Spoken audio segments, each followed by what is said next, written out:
Press the bell icon on YouTube and don't miss another update. Namaskar. I have a very interesting editorial for you today. I've got two topics to discuss with you. Topic number one is how much have we developed in the last 5 years? What were the changes that we saw in the last 5 years? How much have we progressed as a country in the last 5 years? Let us put some facts and figures in place. That's my first part of my editorial. The second part of my editorial is I want to talk to you about a very senior Congress leader, a former chief minister, and a statement he made. Very interesting statement. So that's my second editorial. My colleague Shri Vinod Dua had spoken to you about the various topics that have been discussed in this election. The various issues that have been taken up in these elections. And what are the actual issues that should have been taken up? I was very inspired by that show of his, and from there comes my show today. Now, we are going to do a small digression here. What we are going to do is we are going to identify 11 development parameters which normally is taken into consideration to identify or to figure out the actual human development in a particular economy or in a particular country. Which is the real way to actually figure out whether the country is progressing or not progressing. Because unfortunately, the only thing that we have been talking about in the last 5 years is about Bajrangbali and Ali. The only thing that we have been talking about is Hindu, Muslims, minorities, non-minorities, and so on and so forth. The only thing we are talking about is nationalism and standing up and what we eat and what we drink and so on and so forth. Somewhere down the line, we think the real issue has just vanished from the face of this country. No talk about development, no talk about progress, no talk about economy. So what we are going to do today quickly is go through these 11 parameters and check for ourselves how much have we progressed. So I am going to have 3 different stages of actually going through these 11 parameters. So we will see what we were in 2009. We will see what we were in 2014. That is when the NDA took over. So 2009 to 2014 was UPA 2 Raj. And from 2014 to 2019 was the NDA Raj, which is the Modi Raj. So we'll talk about the Manmohan Singh Raj of 2009 to 2014 and the Modi Raj from 2014 to 2019. And let the figures do the talking. Okay, so now, like I said, I have 11 basic parameters that I'm going to talk to you about. And the first parameter is the World Press Freedom Index. How free is your press? So according to the Reporters Without Borders, according to their evaluation, amongst 175 countries they evaluated in 2009, India was 105. So not that in 2009 we were having a very free press. It was not true. Even 2009 we were 105, which is not a very prestigious place to be in. In 2014, from 105 we slid to 140 out of 180 countries. And in 2019, we are still amongst 140 out of 180 country. This is the freedom of press that your country currently enjoys in the globe. You are 148th among the 180 countries which they have surveyed. So that's first. Now let's go to the next. Corruption Perception Index. This is done by an organization called Transparency International. Now let us understand how corrupt does the world perceive us to be. In 2009, out of 180 countries that they surveyed, we were ranking 84 in 2009. In 2014, we went down one more notch and we came to 85 out of 174 countries. Earlier on it was 180 countries, now the survey was only done in 174 countries. But in 2019, our numbers, we went up to 78. So from 85, we went right up to 78 in 180. So we went up a 2-3 notches. And therefore, we can believe that the world perceives us to be less corrupt than what we were perceived in 2004. So that, I think, to a certain extent is the achievement of this government. Now let's come to some serious issues. Let's talk about Human Development Index. See, it's so unfortunate that in this entire election, not once have we spoken about human development as a concept. We have not even heard of this. Human Development Index is about life expectancy of an average Indian. Human Development Index is about the education of an average Indian. Human Development Index is about the per capita of an average Indian. Human Development Index is about how an average Indian lives in this country. So nobody talked about it. Anyway, let's come to the Human Development Index. In 2009, the Human Development Index, we were ranked 134 among the 182 surveyed countries. In 2014, we ranked 130 among the 188 surveyed country. And in 2019, we rank 130 amongst the 189 surveyed countries. So basically, our Human Development Index has hardly grown in the last 5 years. What we were in 2014, we are still in 2019. It's a grace of God that we have not fallen, but we have not grown. So this is where our Human Development Index stands, which means this is where our life expectancy stands. This is where our per capita income, what we take home, what we feed our families, what the way we give education to our children, this is where we stand in that. So nothing has changed. Now let's get into another interesting parameter, which is the Human Capital Index. And if you see the figures, this survey was done by World Bank, and ironically, there are no numbers of Human Capital Index in 2009, nor have they got any numbers in 2014. But in 2018-19, we are told that we rank 115 amongst the 157 countries that the World Bank has done survey on. So we rank 115 amongst 157 countries as far as our knowledge, as far as our habits, as far as our social attributes, as far as our creativity, as far as the way we live is concerned. So that's where it is.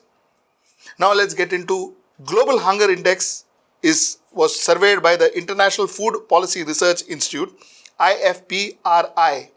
In 2009, we were 65th. We ranked 65th among the 84 surveyed countries. In 2014, we stood 99 among the 120 surveyed countries, and in 2019 we stand 103 among the 119 surveyed countries. So as far as we are concerned, from 2014 to 2019, we've got more hungry people.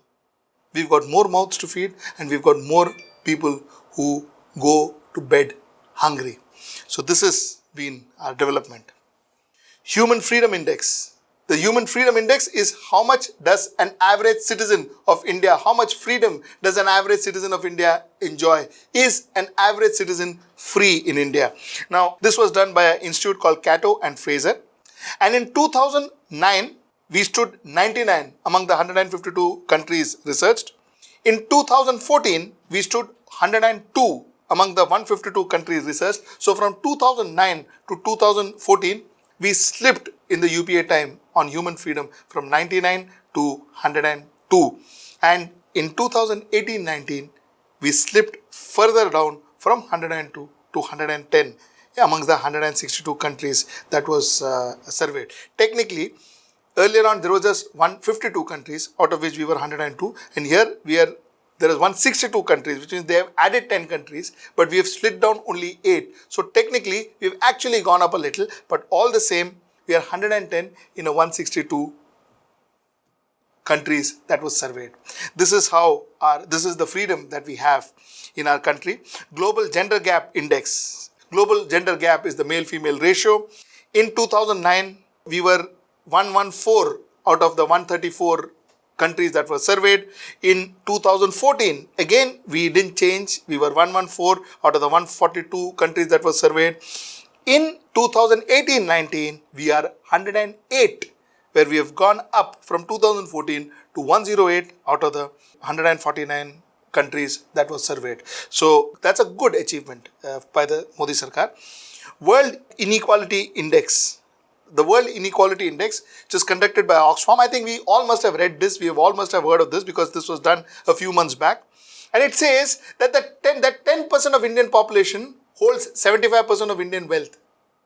90% holds the balance 25.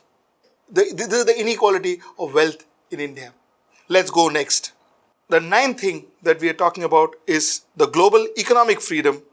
How much is the economic freedom in India? How easy it is to do business in India? What is the ease to get loans in India? What is the ease to pay taxes in India? So the Global Economic Freedom Index, the research was done by a company called American think tank. They surveyed 179 countries in 2009. We were ranked 123. They surveyed 186 countries in 2014. We were ranked 120. They surveyed 186 countries in 2019 and we slid down to 130. Of course, I'm not surprised with this finding at all because MSMEs took a heavy hit in India after the demonetization. Economic policies were really sloppy by this government. So yes, this is no surprise to me. So yes, we slid from 120 to 130 in 2019 under the Modi Sarkar. Now let's go to Environmental Performance Index done by the World Economic Forum. 2009 we were 123 out of 169.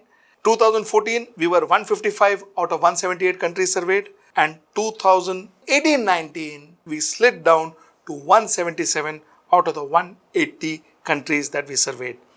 The most important and the most ignored parameter of all is the World Happiness Report. World Happiness Report is done by the UN Sustainable Development Solution Network. It's done by the United Nations. So out of 156 countries surveyed in 2004, we were 111th. I mean, look at where we stand. Look at where we stand in most of these parameters. Most of these parameters, we are in the bottom line. Anyway, so in 2009, we were 111 out of the 156. In 2014, we were 111 out of the 156. So nothing changed. In 2018-19, in the Modi government, during the Modi Sarkar, by the end of Modi Sarkar 1, we are 133 out of 156. We slid back at least 25 positions in the last 5 years. So this is the actual parameters. These are the parameters which actually makes a difference to us, to our families, to our well-being, to our happiness. And these parameters, unfortunately, were never discussed. So next time you want to know what your government has done, please check these parameters out. And this has been our development, and this is what we have achieved in the last 5 years. My next story today is also very interesting. My next story is about a gentleman called Prithvi Raj Chavan. Now, Prithvi Raj Chavan is a former Chief Minister of Maharashtra and he is a congressman. He made a statement that Mukesh Ambani endorsed or supported Milind Deora, the Congress South Mumbai Loksabha candidate. So he made a statement that, listen, Mukesh Ambani supported us, no? That means BJP is losing. Congress is winning. So, look at the irony. A former Chief Minister of Maharashtra bases his assumption that Congress, his own party, may win, or rather Bharatiya Janata Party, his major opposition, may lose based on a businessman's endorsement. So the businessman endorsed one of his colleagues. So he says, now the chances are that BJP will not be doing well. BJP will not come to power. Think about it. It is not his people that he trusts. It is not his district presidents that he trusts. It is not his party president that he trusts. It is not his workers that he trusts. He trusts Mukesh Ambani because Mukesh Ambani endorsed Milind Deora. Therefore, he thinks that BJP will lose and he will win. Had Mukesh Ambani endorsed BJP, he would have assumed that he is losing and BJP is winning. So this is the thought process and this is the leadership of Congress in Maharashtra. By any stroke of luck, if Congress does well in Maharashtra, I think the credit of this should entirely go to the gentleman called Raj Thackeray rather than any of these people. Be it the Maharashtra Congress President Mr. Ashok Chavan or be it this gentleman who was the former Chief Minister. I mean, except for making such senseless statement, I don't think these people have contributed anything to the success of Congress in Maharashtra. If at all, Congress succeeds, that is. So with that, I end my today's editorial. We'll catch you next time with another topic. Namaskar. HW News Network today is a year and a half old. Thanks to your support, thanks to your love, we've grown. We require your support a little more. What we request you to do is to download our free app. Our app is in Hindi, English and Marathi. We promise to update you with the latest news, views, analysis, interview. We also have a live TV going in that. If you download our app, we will get advertisers. And if we get advertisers, we'll get revenue. We get revenue, we can serve you better. So once again, please do support us. Please download our app. Namaskar.